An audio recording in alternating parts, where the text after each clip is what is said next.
So, this is not a video I expected to be making, like, ever. 2023 has truly been the year of twists and turns for this silly little YouTube channel, and that looks like it isn't stopping anytime soon with today's video topic.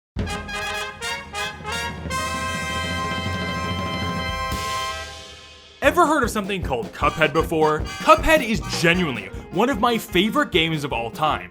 It easily cracks my top 10, and maybe even cracks my top 5. It's that good. The fast-paced, beautifully animated boss rush / run and gun hybrid released back in 2017, and seriously took the internet by storm. For a long period of time there, it was even a prime subject for content farms to milk, believe it or not. If you remember my 3-lane video from earlier in the year, he was obsessed with making Cuphead animations. But this video really doesn't have anything to do with that. In fact, we aren't even going to be talking about Cuphead specifically. No. This time, we're going to be taking an in-depth look at a game I legitimately never thought would see the light of day, ever since it was announced back in 2019, and quietly stayed in production for almost 4 years. That game is Enchanted Portals, and if you don't recognize the name, you might recognize what it looks like. Yep, this is the infamous Cuphead copy, ripoff, whatever you want to call it. When this thing was announced all those years ago, it was torn to shreds by the community for very obvious reasons. I mean, just look at this damn thing. It screams Cuphead from pretty much every single angle. I was pretty heavily into Cuphead when this game was announced, so I actually remember what it was like to see this thing get destroyed by the internet in real time. Truthfully though, I was actually kind of pumped for this game. Like, even if it's just Cuphead at home, it's still essentially just more Cuphead, which at the time would have nicely filled a gap in content that Cuphead's own DLC would fill up later. I was really hoping Enchanted Portals would be a smash hit and would prove all the naysayers wrong, but that is far from what actually ended up happening. All of a sudden, almost like a shadow drop, but not actually, the game was released on Steam for the world to play. By the time I finally noticed it was out, it had a majority negative reviews already. Maybe people were just blindly hating on it though. I had to play for myself to truly find out. So I did. I bought the game, which cost the same amount of money as Cuphead by the way, and jumped into the world of Enchanted Portals. So, what are my thoughts? Surprise, surprise, it's garbage. But the full story here is a lot more complicated than what it probably seems like on a surface level. So strap in everyone, as I take you through a look at the entire game. This is a story of controversy, poor decision making, failed Kickstarters, and 2 people trying to make the best Cuphead clone they could, and sadly failing miserably. This is a deep dive on Enchanted Portals. Alright, to start off we have to go all the way back to when this thing was announced. Enchanted Portals, created by the 2-person team of Zizo Games, was officially revealed to the world on October 8th of 2019, almost 4 years ago at this point. Considering the amount of work done in this trailer, we can safely say this game had a minimum 4 years of total dev time from beginning to release, but it realistically could have been in development for 5 years or 6 years, and I wouldn't even be shocked. Looking back at this trailer now, I can see why I was personally so optimistic about it at the time. It doesn't even look that bad from everything shown off here. Animations, while very clearly done completely digitally unlike Cuphead, still look impressive and smooth. Sure, most of the bosses shown off look a little bare bones, but it's a Kickstarter trailer. Surely by the time the game is out, these will all be fixed up to be better. Right? Right? Since this is, well, a Kickstarter trailer, you'd probably guess correctly that there was indeed a Kickstarter page set up for Enchanted Portals. There are tons of extra details here about the game, and even some stretch goals. Were any of them met though? Nope. Not only that, they didn't even make it halfway to their goal. It was really just a bad mix of things that led to Enchanted Portals' Kickstarter failure. As I kinda said earlier, the internet had a serious hate boner for this project, and even if the stuff shown off here is kinda neat, most people probably saw no use in funding something so controversial and at this point, pretty repetitive. Why even play the game when you can just play Cuphead? Even if it turned out alright, at the end of the day, it still would have been a worse game than Cuphead most likely. So yeah, the Kickstarter flopped, and the future of Enchanted Portals was uncertain to say the least. The devs stated they were going to find alternative ways to fund the project, and that was the last we heard about it until it was announced years later that the team had been given money by Epic Games through their Epic Mega Grant Recipient program. Apparently, the amount of money given through these grants can range from $5,000 to $250,000, so it's hard to say how much money they really got to finish the game. Finally, just this year, it was announced that Perp Games would be publishing the project and bringing it to major consoles with a physical release as well. I find it very funny that on the Perp Games site they have an article about Enchanted Portals that says, Enchanted Portals, which has been favorably compared to Cuphead, as if 95% of the attention the game had gotten wasn't it being compared unfavorably to Cuphead. That's pretty much all the build-up Enchanted Portals had from announcement to release. It was apparently shown off at some E3-like event earlier this year, but I don't remember seeing or hearing about that at all while it was going on. And just like that, after many years of troubled development, Enchanted Portals was finally released to the world. In the time between the game being announced and the game dropping, the Cuphead DLC had also come out, which just brought into question the purpose of Enchanted Portals even more, because if you wanted more Cuphead, now you had it, just go play the DLC. That DLC is insanely good, I highly recommend it. Anyway, now that you have a better understanding of the game and its rocky development timeline, it's finally time we dive headfirst into the final, released version of the game. Enchanted Portals is different from Cuphead in the way you progress throughout the game. It features no world map, and instead uses a linear world system that is accessed through a menu. Unlike Cuphead, you can't choose the order you go to bosses in. So I'll be going over this game in the linear order that it's presented in. Enough yapping, let's get into it. Enchanted Portals starts with an intro cutscene showing off the plot of the game. These two wizard kids are dicking around in their laboratory or something, and accidentally knock over a purple book that I guess is full of spells. The two come to an agreement that the only course of action in this situation is to sound off a random spell from the book, but whoops, it makes a big ass portal that sucks both the kids, their cat, and the book into it. Now Cuphead is a boss rush game first, with run and gun levels as an extra bonus. I enjoy the run and gun levels in Cuphead for how creative the level designs and enemies are, but they're still probably my least favorite part of that entire game. Enchanted Portals is like if you took those run and gun stages from Cuphead, turned them into the main content of the game, and removed any unique aspects about them.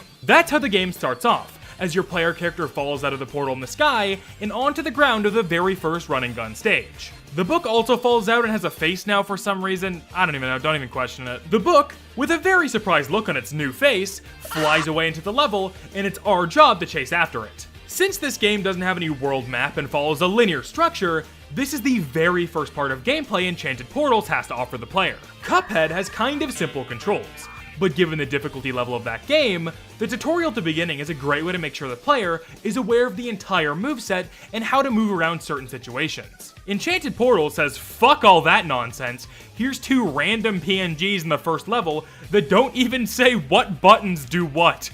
Good luck! There is an optional moveset sheet you can look at, but a good game should either tell the player how to play the damn game, or be simple enough that you can just figure it out on your own. Maybe you're thinking I'm being a little harsh here. Most people who are playing this game have likely played Cuphead before. They'll know what to do. Nope, that's where you're dead wrong.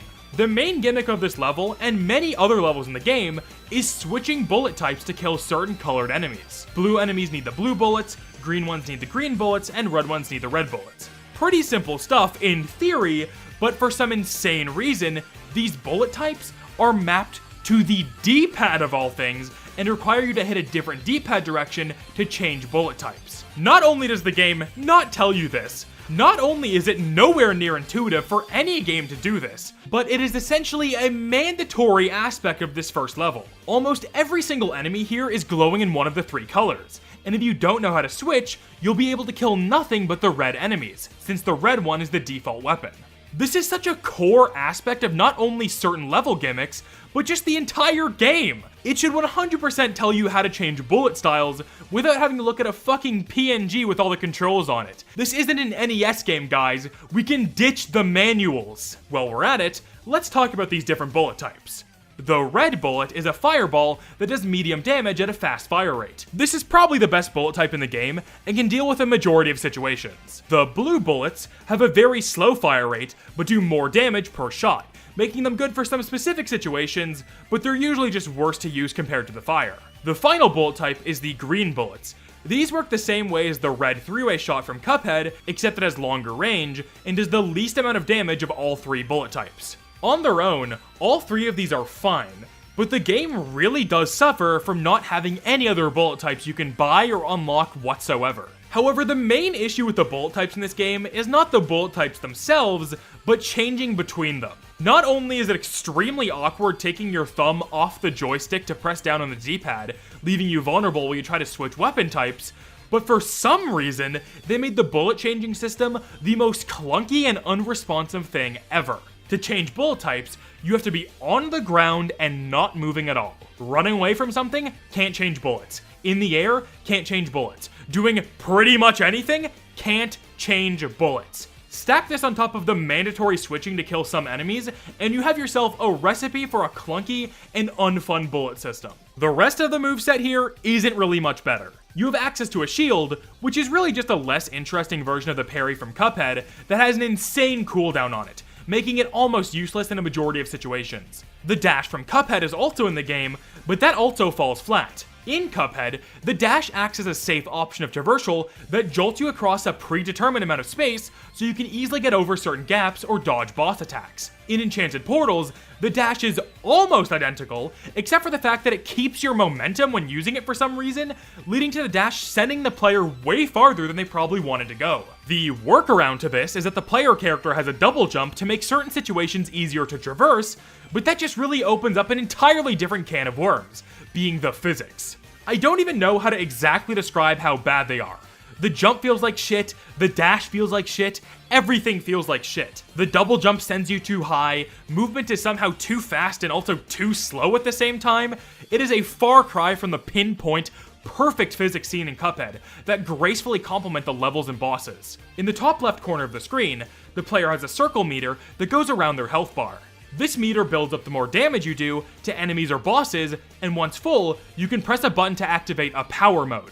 The only difference in power mode is that it makes your attack stronger, and it also has the same issue that swapping bullets has, where you have to be on the ground doing nothing to activate it. This makes the entire thing clunky and a pain in the ass to use. On the topic of the health bar, let's bring that up for a second. I actually have no idea how many hits the game gives you until you die. The icon at the top goes from green to orange to red depending on how close you are to dying, and you definitely have way more than the 3 hits Cuphead gives you. At first, you just think this makes the game easier, but thanks to shitty level layouts and enemy placements, you will be getting hit a lot. Not only that, this game just doesn't have invincibility frames, so you can get hit a million times over within the span of like 2 seconds during multiple parts of the game. Don't think we're done here, because I saved the very best for last. The melee attack. Press a button to swing your wand doing close range damage. Other than the couple times the game literally forces you to do this for progression, this is the most useless move in the entire kit. It is almost never worth going up close and personal with a boss to do melee damage when the guns are both safer and more effective in pretty much every way. There's a reason that one melee weapon in Cuphead, Waystone, is like the most useless charm in that entire game. Overall, Enchanted Portals has characters with movesets that are borderline not even explained, feel like shit to play with, and are incredibly embarrassing considering how strong the moveset and physics they are trying to copy are. If they just copy the Cuphead moveset 1-to-1, sure it'd be even more shameless, but at least it'd feel good to play the damn game. Okay, that's enough complaining about the moveset, you get the picture at this point. Visually, Enchanted Portals is both strong and weak at the same time. It's a very odd set of graphics to all be in one game smushed together. The 1930s style stuff is so hit or miss it's crazy. Some animations genuinely look pretty good, but others are blurry, lack enough frames to be smooth, or just straight up look out of place. The hotel mansion thing you visit after the forest section in the first world has a very good example of this. The night background enemies are very obviously not done frame by frame and stick out like a sore thumb amongst the rest of the enemies in the same level. It'd be such a minor detail if the night didn't appear literally every 2 seconds in the level, making it pretty hard to excuse. On the topic of visuals, after the first cutscene, there is not a single other animated cutscene in the entire game. Instead, the game uses PNGs with no dialogue on them to try to piece together the story. It's not the worst thing in the world, but sometimes this will happen mid-boss fight multiple times, and you just have to sit there and look at them over and over as you try to kill the boss. Some enemies don't even look remotely animated, such as these rolling monkey PNGs later in the game that just despawn after they reach a certain set point. Cuphead does a little bit of this stuff as well, but it's significantly more subtle and looks much less jarring. Like, you can so obviously tell these are just rotating in-engine. It's not even remotely trying to hide it. It looks so bad. The backgrounds, while a bit generic and repetitive, actually look quite nice most of the time, and are probably the most consistently decent part of the entire game, surprisingly. I can't really think of a single background that made me think, wow, this looks like shit. A lot of enemies in this game are designed to just slide across the screen with a preset animation playing over and over again, and it always looks super cheap without question. I'd imagine it'd be a lot of work to give everything better movement animations, but as it is right now, it's pretty lacking. The player characters have pretty decent animations and sprites, but the standout worst part of their sprite sheet is the death animations. Whoever's idea it was to make the death animation in a game where you will probably be dying in the air a lot, the character flopping onto the ground and dying, really didn't think about that one too hard. I have countless clips of my character just flopping over onto invisible ground in the air, and it looks stupid every single time. The visuals are a far cry from Cuphead, and kind of even look worse than they did in the trailers in some aspects, but aside from a few key examples I'm gonna bring up later, the game looks fine. Besides a few outliers, the way Enchanted Portals worlds are set up is 2 running gun levels, followed by a single boss fight at the end, each with a checkpoint at the start of their respective section. For World 1, that takes us through the dark scary woods, which is just a straight line with a bunch of bats, and a haunted mansion, which is also just a straight line full of a bunch of different enemies looping over and over again. Huh. I'm sure that means nothing. Let's talk about the first boss of the game, the Witch. After being kicked out of the haunted mansion by a million ghost maids, the player is sent through another portal back outside to fight a witch who rides the moon while throwing cats downwards. Along the bottom of the arena are 3 different tombstones with hammers. They'll try to hit you if you walk in front of them. With that in mind, this phase serves a decent challenge. That is until you realize you can just stay in the corner and spam jump and shoot the whole time. Whoops. Not only is this phase boring gameplay-wise, everything also just feels a little too empty and big for its own good. Bosses in Cuphead like to keep everything pretty compact for the most part, while also still providing enough room to move around safely. Here, the area just feels too empty for how little is actually going on. The second and third phases of this fight is when shit gets weird. Upon beating the first phase, a smoke transition takes over the screen that then reveals an entire art style change. Both the player character and the witch take on a Tim Burton style appearance, which is kind of cool until you realize how obviously this was done to save time and money. Not only is the animation worse here, if you're going to commit to this bit, commit to it fully. The background not changing along with everything else just makes the whole thing stand out in a bad way.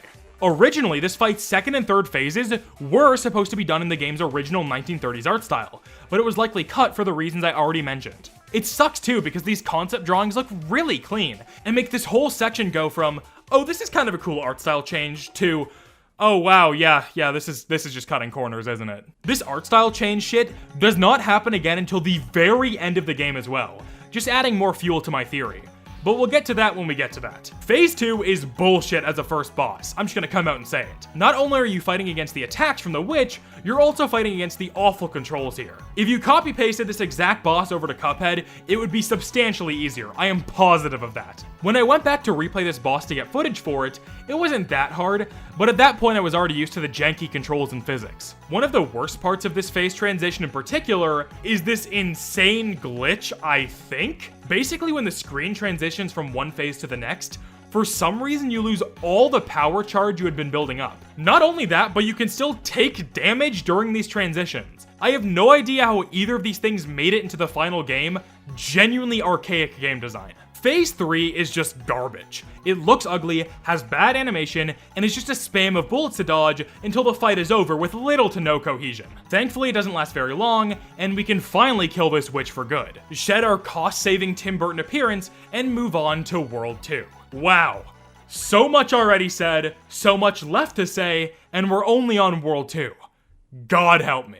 World 2 finds our wizards abducted by aliens and put on a spaceship for some reason. This world features a level where you need to escape from said spaceship, and another level where you get put inside a machine and need to destroy it from within while avoiding viruses and shit. Sounds kinda cool on paper, but both of these running guns are some of the worst the game has to offer, sadly. Not the worst, but we're getting up there. At this point, you've seen bits and pieces of around 4 different levels as background footage in this video, and you may have started to notice something about all of them. The 2 levels in World 1 were both straight lines with minimal platforming and constant enemy spawns. And the 2 levels in World 2 are also straight lines with minimal platforming and constant enemy spawns. Huh, I wonder what's up with that. Well, I'll tell you what's up with that. Ladies, gentlemen, and everyone in between, I've been hiding a crucial aspect about this game from all of you so far in this video. The run and gun levels in Enchanted Portals, aka the majority of the content in the entire game, are randomly generated. Yes!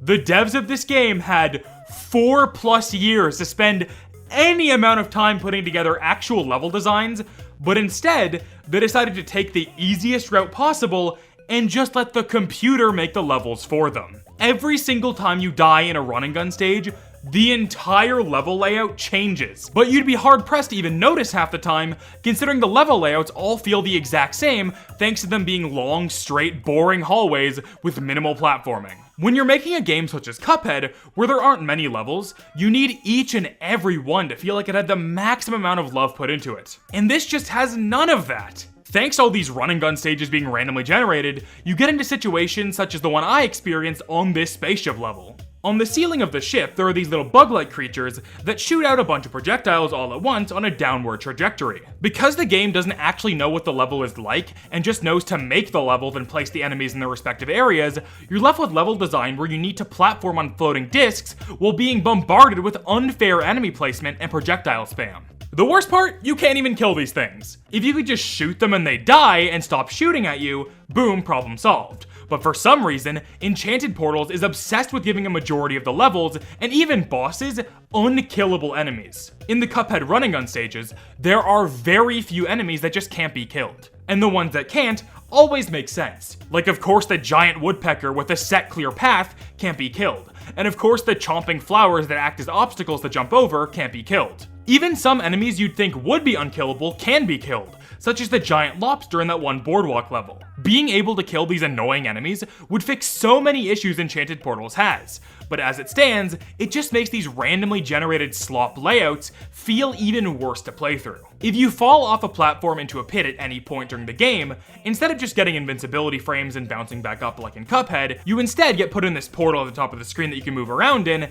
and are eventually kicked out of. It's not the worst change, I guess, but if you're going this far to rip off Cuphead, you might as well just take the things that aren't broken from it. The quick bounce back up in Cuphead keeps the flow of the game going, while this system just brings the entire game to a halt for pretty much no reason and lets you kinda just cheese entire chunks of a level. After that annoying ass spaceship level is finished, you're sucked into what I think is some sort of security system and need to destroy it from the inside. This level features these alien cop things that ride around on flying ships that constantly spawn in from the front and back for the entire level no matter what. So you always have to waste time killing these things or risk being shot at every 2 seconds. The other main enemy of this level are these viruses that, you guessed it, can't be killed at all. The colors of these viruses even line up with each of the bullet types, so you'd think that you'd have to swap to the correct color to kill them, just like the first level of the game. But guess what? That entire gimmick is just dropped completely until the last phase of the World 3 boss. Just one of the many smart decisions this game has made. At the end of the level, you have to do a mini-boss thing where you need to destroy the machine. But the real challenge here isn't breaking the machine, it's fighting the stupid alien cops that still continue to spawn in. Once the machine is destroyed, we're sent back up to the ship, where we fight the second boss of the game. This space cow thing. Yeah, I'm gonna be real, this isn't a very interesting boss design. At the start of the fight, that purple book with a face from earlier shows up again. Remember that thing? Remember the plot of this game? This first phase, and probably just the whole boss in general, is one of the easiest in the entire game. The cow sits in a chair as you get bombarded with alien projectiles, bowling balls, and anvils. However, you can just stand directly under the cow, spam the blue bullets, and shield every time something is about to hit you and beat this thing pretty easily. Phase 2 is like borderline not even a phase? The cow puts on some music that is so hypnotic, you're forced to start dancing around. The tiles will light up, and you need to make it to safety before the lit up tiles fall. And that's it. It's not even remotely hard, I never died a single time to it, and it really just ends up being a time waster between phases 1 and 3 here. It's kinda cute though, I will give it that. Phase 3 is Enchanted Portals' introduction to plane levels from Cuphead, but instead of a plane, you're on a broomstick. Very creative. The cow shrinks you down and starts chasing after you as you shoot back at them and avoid the various obstacles they throw at your way. This part of the fight is essentially ripped straight from Dr. Cal's robot from Cuphead. even down to the top, middle, and bottom sections of the cow, breaking and causing stronger attacks to come out of them. The cow is a cyborg or something, by the way, that's why it's breaking. I think now would be a good time to talk about these flight bosses, and how they work compared to what they're ripping off. Unlike Cuphead, where the plain stages had 2 unique weapons specifically made for them, here we're stuck with the same 3 bullet types from before, which is kinda lame. The first thing I noticed is that you move very slowly on the broom. It feels like you took the Cuphead plane physics and dropped them in maple syrup or something. To make up for this, I guess, the broom keeps the dash feature from the base movement. But like, why would you ever use this? I never used it seriously once in my entire playthrough, and every time I tried to make use of it, I just thought it was a pretty nothing addition to the kit. In these sorts of bullet hell levels, getting too close often just leads to getting hit. So why would I want to dash in any direction in any of these levels? The shield is thankfully not directly copied over to the flight levels, and is instead replaced with a dodge that makes you unable to shoot while using it, but makes you invincible while in the animation. This I actually found useful. It's essentially just another take on the small plane thing from Cuphead, just a safer version of it with 0 damage output rather than minimal damage output. The flight stuff in this game is essentially just a more boring, less thought out version of the stages that appear in Cuphead, but you could probably already piece that puzzle together. One of the biggest problems with this fight, and many others in the game, is that some attacks have pretty much 0 indication giving that they're about to happen. They kind of just happen. It's especially kind of bad here, since said attacks are all just giant fucking lasers that will eat through your health. There is a very short animation that plays before it actually fires, but it's super hard to notice, and I never experienced anything even remotely similar to this while playing Cuphead. Enemy attacks are all fairly telegraphed in that game. Other than that one small gripe though, this phase is also pretty easy and didn't take too long to get through. And with that, we wrap up World 2. The further we get into this, the more flaws start to rear their ugly head, and I don't suspect that's going to be stopping anytime soon. Time for World 3. World 3 takes us out of space and back on Earth after a crash landing at the start of a jungle level. This is that level I briefly mentioned earlier featuring those rotating PNG monkeys. This level actually gives me a great excuse to go in depth on the way Enchanted Portals spawns enemies, and how its entire structure is anti-speedrunning. Whether or not that anti-speedrunning sentiment was intentional or just shitty game design, who's to say? But let's get into it. Like I mentioned earlier, Enchanted Portals uses randomly generated level layouts for all the run and gun stages. So you may be wondering how the game then handles enemies and where to put them. If the devs were to make these levels from scratch, they would have to individually place each enemy to make sure they make sense within the context of the whole level. Well, they actually kind of still did that, but in the most backwards way possible. The game has 2 different varieties of enemy types. Those that are spawned along with a chunk of the level, and those that are spawned regardless of placement in the level. For example, these crocodiles in the water act as both platforms and enemies in the level, and they're generated in groups that coincide with certain parts of the level design, which in this case is water sections. Another example is in a later level where there are birds that spawn at parts with windows. You get the picture. These enemies are tied to the generation of the environment, and for the most part usually fit somewhat well because of it. Then we have the other type. These are the enemies that get spawned regardless of placement in the level, and instead spawn in how far you are into the level. Take these mosquitoes holding needles, for example. They spawn from both the left and right side of the screen constantly throughout the entire level, regardless of what's going on in the level or where you are in the level. Instead of just having these enemies respawn once they're killed or go off screen, for some reason the devs of this game decided the best course of action would be to have them continuously spawn throughout the entire level, to the point where if you start moving too fast, the enemies will keep spawning every couple seconds and start stacking on top of each other. I use this level as an example because it's actually the easiest to showcase it in. Just hop in the level, go as fast as you can, then wait a few seconds. Eventually, an entire swarm of mosquitoes will fly from the back of the level. In regards to the anti-speedrunning thing I mentioned, this level doesn't really apply since the mosquitoes can be outran pretty easily and don't spawn nearly as much from the other direction.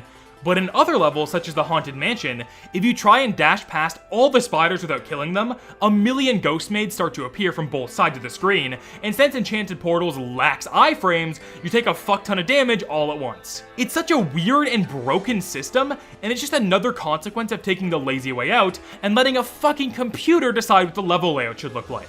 Anyway, this level isn't the worst thing in the game, but it's fairly annoying at parts and is definitely harder than the level directly following it. After finishing the jungle section, you're brought to an ancient temple full of snakes and spike traps. This level is incredibly easy surprisingly, and nothing of interest really happens in it, so let's talk about something else instead. The sound design. Sound design is something the average player usually won't think too hard about while playing a game. which is a good thing, by the way. A game's sound design should aim to immerse the player into the world naturally and blend into everything else in the best way possible. On that note though, Cuphead has some fire sound design. The iconic snappy noise that plays when you shoot bullets in Cuphead is one of the best decisions those devs made for that game. This should go without saying, but the rest of the sound design is spectacular as well. Everything fits, and I can't think of a single out of place or distracting sound effect used in that whole game. Now Enchanted Portals, on the other hand, the shitty controls mixed with this game's abysmal sound design really make it feel way more like a free mobile game than it realistically should, given the quality of some of these graphical assets. Let's talk about the shooting sounds first, since that's what I brought up as an example for Cuphead. Each of the 3 different weapon types has a unique shooting sound, which is nice I guess, but none of the 3 sounds have any amount of oomph or satisfaction to them. Not only that, but these sounds in particular get hardcore drowned out by the soundtrack, which is a whole other can of worms we'll talk about later, because it doesn't fare very well either. The worst sound in the entire game has to be the sound that plays when you take damage though. It is literally just a generic stock punch sound, and it stands out so much. It's especially bad when you get hit a bunch of times in a row. It's genuinely comical. Not only are the sounds chosen for the game all around pretty bad, there is a surprising lack of sound effects for the majority of the game. Let's go forward a little bit to this Western-style boss fight later in the game. There is so much happening here. A bunch of cowboy birds riding a massive bison, bald eagles flying through the sky, and most importantly for this point, lots of bullets being shot. None of this has sound effects. It is so eerily quiet considering just how much is happening on screen. I feel like a lot of this stuff was supposed to have sounds, but they either just forgot or didn't think it was worth the time investment. Regardless of what happened during development, this is a huge hit against the game that you really wouldn't think about at first glance. After completing the temple level, you have to do the boss of World 3.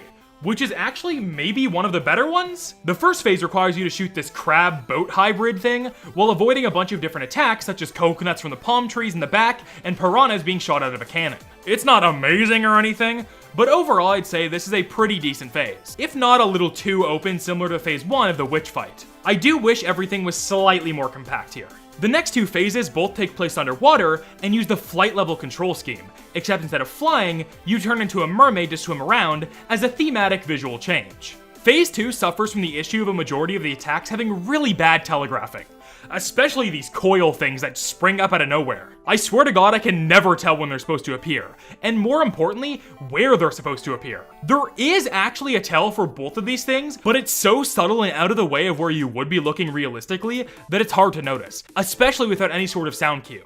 This phase also just feels so empty. The boss, like a majority of the bosses in this game actually, is entirely stationary. This leads to everything feeling super lifeless, which is not something you want when you're trying to replicate an animation style full of so much life. Phase 3 brings back the crab as a ghost and spams a bunch of fish all at once. The gimmick here is you can switch bullet types to kill the fish of the corresponding color, but this whole thing feels lazy and like another excuse to whip out this dumb color weakening thing again. The first phase is definitely the best one from this boss, and overall it's a pretty mediocre showing. The purple book moving the plot along escapes through another portal, and with that we have reached the end of World 3.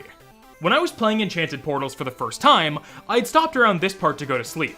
I quit the game during the middle of the World 3 boss, to be specific. I had intentions of going to bed, waking up, and finishing the game in the morning. Well, when I finally got up and booted up Enchanted Portals again, I was met with a completely empty save file with all my keybinds set back to default. I have no idea what happened here, but for some reason the game decided to nuke all of my progress right then and there. I even have my live reaction to it recorded, thankfully.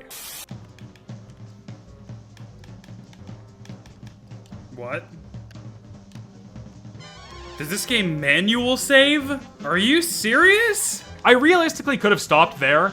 I didn't even plan on making a video on the game at this point, but something in me told me to keep going. Maybe it was the 20 bucks I'll never get back, or maybe it's just Stockholm Syndrome. Either way, I sat my ass down and replayed all of Worlds 1, 2, and 3. Oh, I really didn't want to play any of this again. Oh, I'm so... what the fuck? Thankfully, at this point, I was already pretty used to the jank of Enchanted Portals, so it only took me a little bit of time to get back to where I was. After all that, I finally made it to World 4. Wow, making progress now. Okay. Wow, interesting. From both a consistency and gameplay standpoint, I think World 4 is a contender for the best levels in Enchanted Portals. Now, that doesn't really mean that much considering a program generated said level layouts for me, but the whole thing is still just a straight line anyway, so not like it really changes that much all things considered. World 4 actually has really solid theming that actually fits with the tone of the game as well. While Worlds 1 and 3 prior to this kind of have mismatched theming when looking at the levels and then looking at what the bosses are, and World 2 doesn't even remotely fit the game's tone in my opinion, World 4 is a fairy tale book classic. The princess and the frog. All the enemies are frogs. Even these bears and moles in the second level are frogs. This all leads to a world boss that is literally a princess that turns into a frog. This whole world is by far the most thematically coherent within its own world and with the rest of the game's universe and style. But yeah, given that both of these levels are pretty much fine other than the fact that they both use the stupid color gimmick again, for the second last time ever mind you, I don't really have much to say about them. What am I supposed to praise here? The level design? Anyway, since I don't have much to say here, let's talk about another aspect of Enchanted Portals. The soundtrack. I kinda hinted at it earlier, but this soundtrack is bad. There was a very large amount of time while I was playing the game that I kept questioning whether or not it was just generic stock music or not. It's that bad. There are maybe 2 memorable tracks in the entire game, and overall the whole OST is a letdown, especially compared to Cuphead and its beautiful OST. Speaking of the music, another issue with it is how unfitting it can be.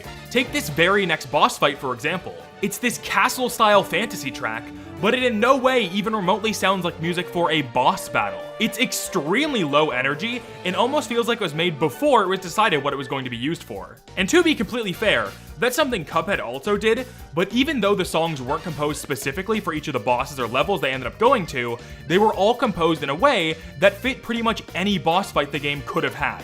Each and every one is super high energy, something that Enchanted Portals lacks almost completely with its soundtrack. This OST is so nothing that as of the time I'm writing this video, not a single piece of music from the game can be found on YouTube when looking up Enchanted Portals OST or Enchanted Portals soundtrack. It's not like it's even hard to rip the music. I ripped a few tracks while ripping sprites to make the thumbnail. It's just this OST is so forgettable that not a single person has even bothered to do it. Anyway, I really don't have much to say for the rest of the world, so let's talk about the boss fight. I actually like this fight quite a bit. It's probably the best boss in the game. The bar is on the fucking floor, but this one ain't too bad. Phase 1 has you shooting the princess while hopping between 3 lily pads and dodging 3 different attacks from 3 different frogs over and over again. It's pretty easy to get into a flow state here and get the hang of dodging everything while also making progress. I think my biggest complaint is that you can't shoot these flying frogs, which is very dumb. The other 2, fine, whatever. But the flying frog here is literally just that one mechanic from the Ghost Train Cuphead boss where pumpkins drop pink bricks out of the sky. And in that fight, you can shoot the pumpkins to make them drop the bricks early. Here, you have to be directly under the frog for it to drop anything, and I just think it's a worse, more unfair version of an already kind of annoying Cuphead boss mechanic. Phase 2 begins with the princess giving a frog a big old smooch, turning herself into a frog in the process. These 2 dragonflies Sony Vegas keyframe their way down to right above the lily pads, and you can use them as platforms. This phase is painfully empty. 2 of the 3 different frog types from before are just gone now, and in their place, you get double the amount of flying frogs, which was already the worst mechanic from phase 1. And now, the princess will occasionally stick her tongue out at you, and you have to dodge it. The whole thing just boils down to waiting for the flying frogs to come on screen and dashing into the invisible wall right in front of the princess to avoid all the potions dropping. It is very boring. Phase 3 is very interesting, because I literally didn't know what to do at first. The frog princess jumps into the water, shown via a fucking PNG fading onto the screen by the way, and she stays in the water below for the remainder of the fight. This fight may be the only time in Cuphead and Enchanted Portals history where the lock-on feature is a mandatory tool to beat this boss in a reasonable way. I didn't even mention it earlier because I never ever use it, but both Cuphead and Enchanted Portals have a lock-on button that freezes your character and allows you to point and shoot in any of the directions possible. I've beaten Cuphead like 4 times, and there is not a single fight where using the lock-on was something I felt like I needed to do.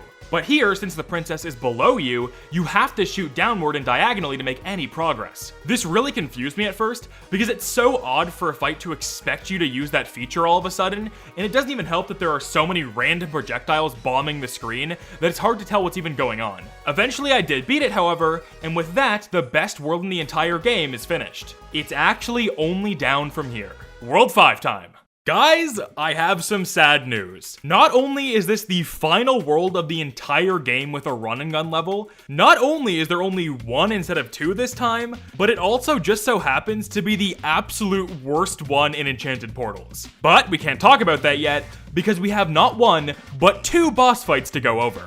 World 5 starts off with that bison fight with non-existent sound design I mentioned earlier. Before we talk about the fight itself, which trust me, this one's a doozy, I should probably first explain some controversy this boss had during development. Originally, this bison boss featured the birds in stereotypical Native American outfits, and the whole Western theming was completely absent. Instead of guns, it was bow and arrows, and the broken wagons in the background were originally tents. Almost immediately after this footage was dropped, the devs were quickly called out and they redid the whole section of the Western theming seen in the final release. This whole controversy sparked up a few years after the Kickstarter and reveal drama, and was not a very good look as the first look at Enchanted Portals after a long period of silence. Felt like I should bring that up as another example of just how rocky the development of Enchanted Portals truly was. Anyway, onto this shitty boss fight. The first phase of this fight really only has two different attacks. One of them is a bald eagle that flies by every few seconds, and the other is just bullets. Fucking bullets everywhere. Bullets coming from the birds in the front coming at you, bullets being shot into the sky and falling down, and bullets from this lone cowboy up front that you can do damage to for some reason. I don't think he can die, and I don't know if he counts towards the overall boss damage, but for some reason he, out of all the random unkillable enemies in this game, can take damage. Looking back at the footage now, this phase has some pretty easy patterns to dodge. But for some reason, I was just eating total shit on this one. I think it might just be how much health the whole boss has, because I swear to God this thing would just not die. Eventually I did do it, however, and made it to phase 2. Phase 2 switches things up by giving the bison a gun that shoots out cacti. Now all the bullet spam is gone in favor of these cactus bullets that randomly shoot out thorns. I genuinely cannot tell if there is any sign of when they shoot out the thorns, because sometimes it happens and sometimes it just doesn't, and it's very annoying. There isn't actually a whole lot going on here, especially compared to the previous flight bosses in the game, but somehow this one ended up giving me the most trouble. It's gotta be those cacti, man. That thorn pattern hurts my brain. Enough of that though, now we get to talk about the worst and final run and gun level in the entire game. Same deal as every other run and gun stage, straight line with randomly generated segments. But this level is not only super long, it's also full of some of the most annoying projectiles in Enchanted Portals. Eggs. Eggs flying out of windows, cars, guns, everything in this level is eggs. And pizza for some reason as well.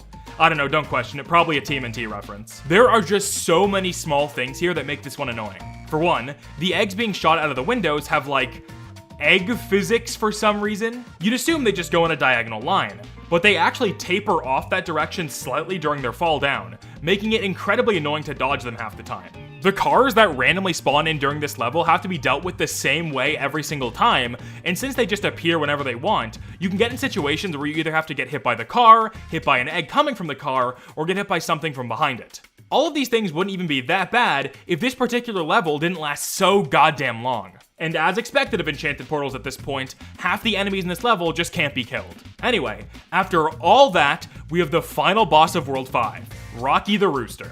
Rocky is an extremely interesting fight in Enchanted Portals, and gives me a good excuse to talk about the scrapped content of this game. Rocky has a particular attack where he uses a mirror to reflect light, which then sends a white PNG out to hit the player. It's a super odd attack that doesn't even do a remotely good job of conveying the idea of reflecting light. Well, if we go take a little trip to the first Kickstarter trailer, there's a clip of this exact boss fight included. And would you look at that? The mirror actually has a light reflection here, from an almost 4-year-old build of the game. What the hell happened? This isn't even the only thing like this, by the way. The original trailers and promo material have a handful of baffling changes from the final release. There's completely different weapon types from the final release, which also means the enemy color gimmick was definitely a late addition since it isn't present at all here either. There's swinging vines in the jungle level, which are not only not present in the final game, but might also suggest that the levels were not randomly generated at one point, and the vines were only removed because they couldn't get it to work with the generation. A dog boss that appears later in the game that has no body animation in the final build has a body animation in this trailer. The list goes on.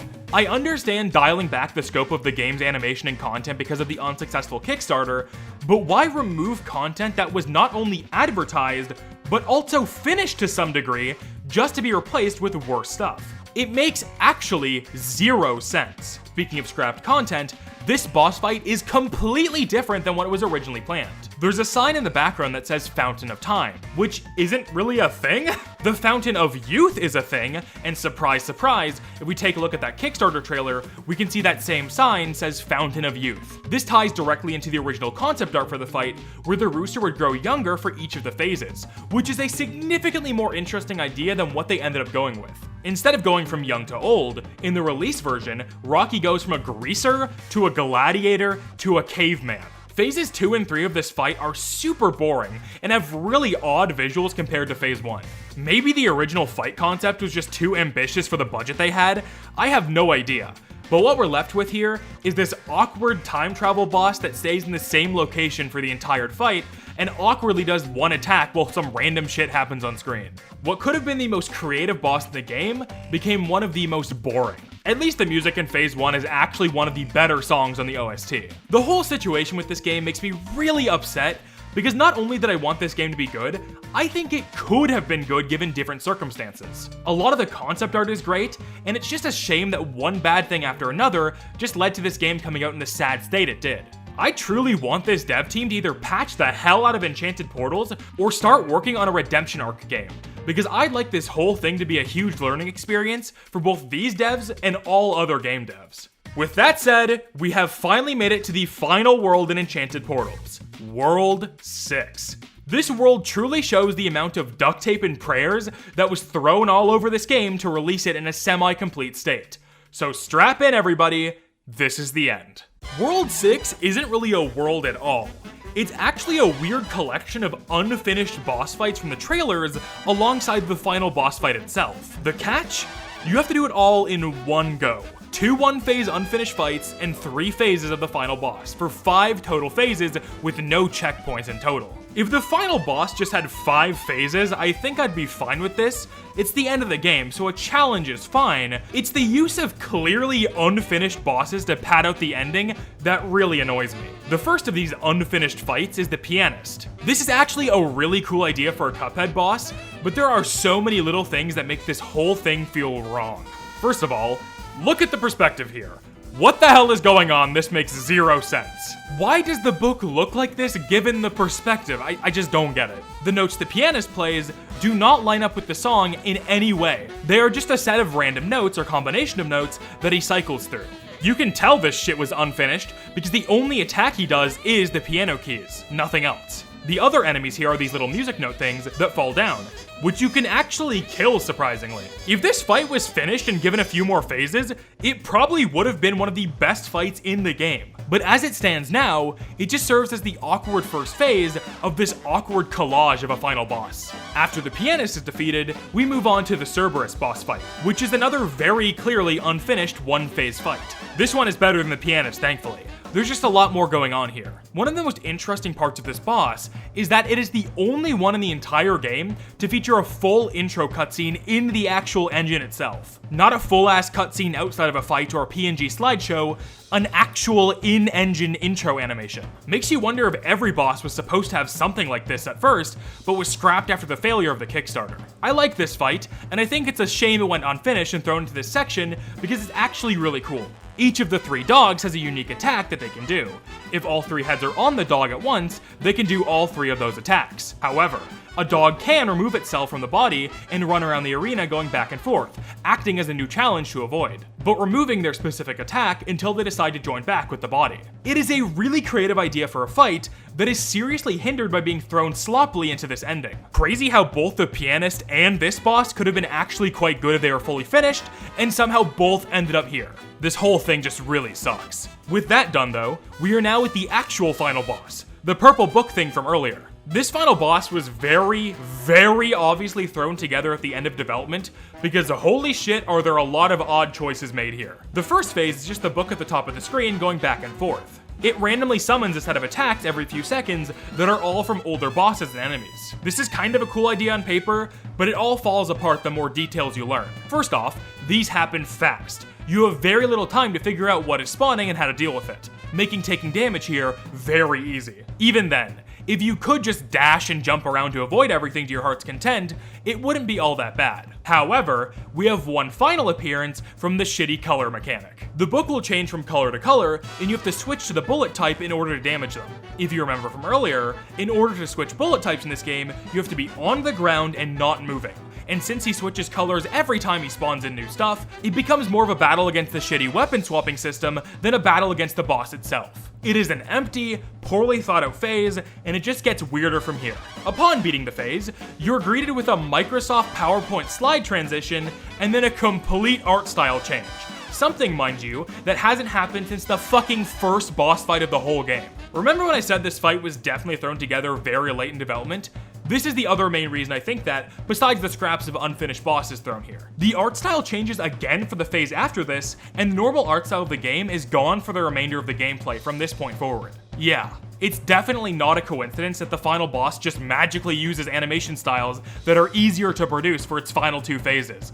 This was definitely a budget or time thing. I would have loved to see what this final boss was supposed to be, because I can almost guarantee this is a far cry from what the devs probably intended. Anyway, this phase uses a 2000s cartoon art style as the book becomes a tree and drops explosive squirrels and acorns on the player, who is also a squirrel now. Whole thing reminds me of Scaredy Squirrel. No, not the book series, the cartoon with a completely different art style that was loosely based on the book series. No clue if that was intentional, but it's what I immediately thought of. Maybe just because I'm Canadian, who knows. The final phase has this anime-esque art style that reminds me a lot of this educational RPG thing I played in school called Prodigy. It is very odd.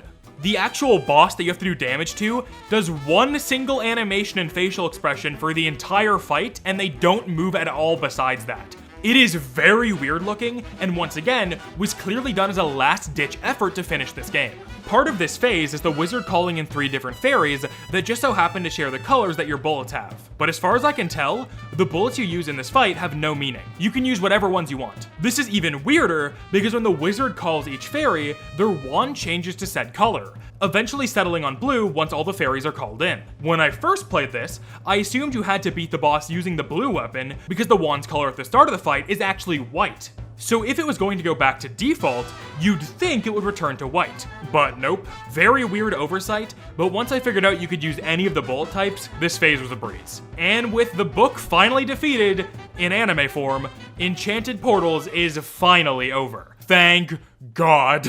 The game ends with one final PNG cutscene that ends on a cliffhanger, so maybe they plan on doing a sequel or DLC or something. And you know what? I hope they do it. I hope this game somehow makes money and they can fund an actually good project, because wow, this was rough. It hurts all the more knowing these devs absolutely had their hearts in the right place, but they took missteps pretty much every turn, which led to Enchanted Portals being the incomplete, unsatisfying mess that it is. Going into this video project, I could have never imagined I would have so much to say about this game. But 25 pages of text and 2 exhausted hands later, here we are. Before we actually wrap up, I should talk a little bit about the multiplayer. I tried a little bit of it just to get a feel for what it offers, and it's pretty much the same game, but bosses take longer to kill, and if one of the players is taken off screen, they just get teleported through the portal thing that normally appears when you fall down a pit. Didn't do a full playthrough this way or anything though, so I'll leave my comments on it there for now.